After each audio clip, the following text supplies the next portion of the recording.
Hi అండి, hello అందరికీ నమస్తే. వెల్కమ్ టు ఇంటి రెసిపీస్ ఛానల్. ఈరోజు నేను చెప్పబోతున్న రెసిపీ అండి బీన్స్ ఫ్రై ఎలా ప్రిపేర్ చేయాలో చెప్పబోతున్నాను. ముందుగా ఒక మిక్సీ జార్ తీసుకోండి. అందులో 1 టేబుల్ స్పూన్ వరకు కట్ చేసుకున్నటువంటి ఎండు కొబ్బరి, అలాగే 2 టేబుల్ స్పూన్ వేయించినటువంటి పల్లీలు, 1 టేబుల్ స్పూన్ కారం, 2 టేబుల్ స్పూన్ వరకు ధనియాలను కూడా వేసుకొని పౌడర్ చేసుకొని ఒక గిన్నెలోకి తీసుకొని పక్కన పెట్టేసుకోండి. ఈ విధంగా పౌడర్ చేసుకుంటే సరిపోతుందండి. ఇప్పుడు గ్యాస్ మీద ఒక బాండీ పెట్టి 2 టేబుల్ స్పూన్ వరకు ఆయిల్ని వేసుకోండి. ఆయిల్ వేడెక్కగానే అందులోనే తాలింపు గింజలు మొత్తం వేసేసుకోండి.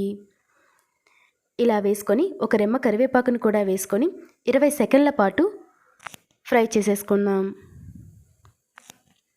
ఇలా ఫ్రై చేసుకున్న తర్వాత 1 కప్పు ఉల్లిపాయలను చిన్న ముక్కలుగా కట్ చేసి వేసుకోండి. అలాగే 1 పచ్చిమిరపకాయను కూడా చిన్న ముక్కలుగా కట్ చేసి వేసుకొని ఉల్లిపాయలు వేగేదాకా కుక్ చేసేసుకోండి.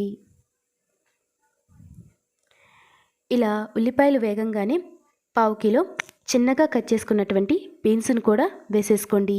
బీన్స్ని చిన్న ముక్కలుగా కట్ చేసుకోండి, అప్పుడే తినడానికి చాలా బాగుంటాయి. ఇలా వేసుకున్న తర్వాత తాలింపు బీన్స్కి పట్టేలాగా ఈ విధంగా గరిటెతో కలతిప్పండి. ఇలా కలతిప్పి మూత పెట్టి లో టు మీడియం ఫ్లేమ్లోనే 15 నుంచి 20 నిమిషాల పాటు కుక్ చేసుకుందాం. చూడండి, 15 నిమిషాల తర్వాత బీన్స్ అనేవి సాఫ్ట్గా ఉడికిపోయినాయండి.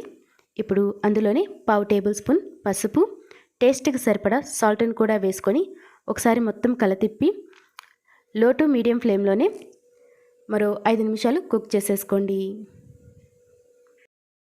ఇలా కుక్ చేసుకున్న తర్వాత దంచినటువంటి 6 నుంచి 7 వరకు వెల్లుల్లిని కూడా వేసుకోండి.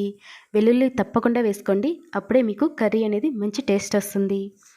ఇలా వేసుకొని మరో 2 నిమిషాలు ఫ్రై చేసేసుకోండి. ఇలా ఫ్రై చేసేసుకున్న తర్వాత మనం ముందుగా ప్రిపేర్ చేసి పెట్టుకున్నటువంటి ఆ కారపొడిని కూడా వేసుకొని లో ఫ్లేమ్లోనే 5 నిమిషాలు ఫ్రై చేసేసుకోండి. ఇలా 5 నిమిషాలు ఫ్రై చేసుకున్న తర్వాత లాస్ట్న చిన్నగా కట్ చేసుకున్నటువంటి కొత్తిమీర చల్లుకొని గ్యాస్ ఆఫ్ చేస్తే సరిపోతుంది. అంతేనండి, ఎంతో టేస్టీగా ఉండే బీన్స్ ఫ్రై రెడీ అయిపోయింది. మీకు ఈ వీడియో నచ్చినట్లయితే లైక్ చేయండి, షేర్ చేయండి, అండ్ తప్పకుండా సబ్స్క్రైబ్ చేసేసుకోండి.